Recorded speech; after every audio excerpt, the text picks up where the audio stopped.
États-Unis, victime brûlée vive, passé du suspect. Ce que l'on sait du drame survenu dans le métro de New York. Sébastien Zapta Khalil, un migrant sans papier déjà expulsé en 2018, est accusé d'avoir incendié une femme dans une rame de métro à New York, provoquant sa mort.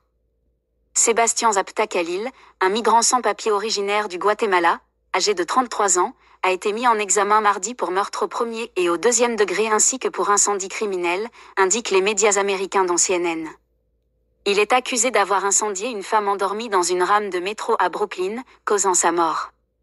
Selon le bureau du médecin légiste de New York, la victime est décédée des blessures causées par des brûlures thermiques et une inhalation de fumée.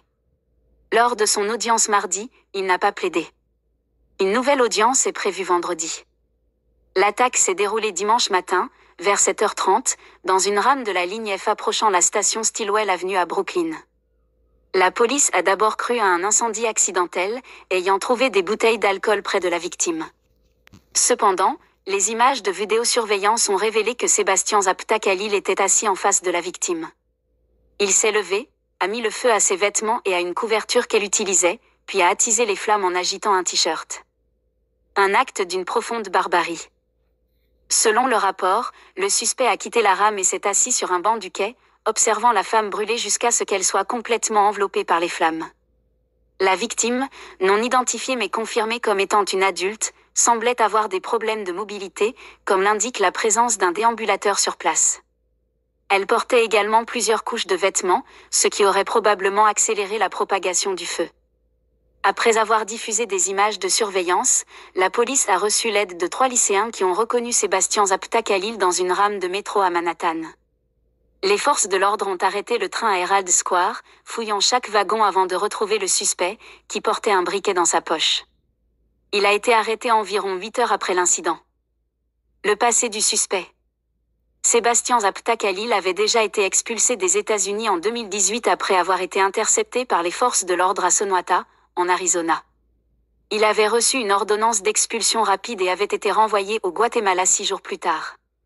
Selon les autorités, il est revenu illégalement dans le pays à une date et un lieu indéterminés. Avant l'incident, il vivait dans un refuge pour sans-abri à Brooklyn, destiné aux hommes souffrant de toxicomanie, selon le New York City Police Department, NYPD. Il semble qu'il ait été un migrant expulsé du pays, puis revenu. C'est un pays d'immigrants. Mais ceux qui violentent cette quête doivent être immédiatement expulsés de notre pays, a expliqué Eric Adams, le maire de New York. Ce type de comportement dépravé n'a pas sa place dans nos métros, et nous nous engageons à travailler dur pour assurer une justice rapide pour toutes les victimes de crimes violents, a-t-il encore ajouté. Le procureur de Brooklyn, Eric Gonzalez, a fermement condamné l'attaque, la qualifiant d'acte odieux et insensé de violence contre une femme vulnérable. Il a assuré que le crime serait traité avec la plus grande sévérité. Un climat de sécurité sous tension. Cet incident, qualifié de « brutal meurtre » par les autorités, n'a fait qu'accroître les préoccupations concernant la sécurité dans le métro de New York, déjà marqué par une série d'attaques violentes. Quelques heures après cet incendie, un autre meurtre a été signalé dans le métro, lorsqu'un homme a été poignardé à mort dans une rame de la ligne 7 à Queens, soulignant la recrudescence des violences aléatoires dans le réseau de transport.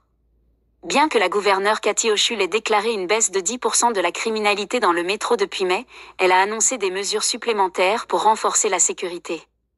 Ces initiatives comprennent le déploiement de 250 membres supplémentaires de la garde nationale et l'installation de caméras de surveillance dans tous les wagons du métro. Malgré les baisses des taux de criminalité, des incidents isolés continuent de troubler les efforts pour restaurer la confiance des usagers, a déclaré le bureau de Kathy Hochul.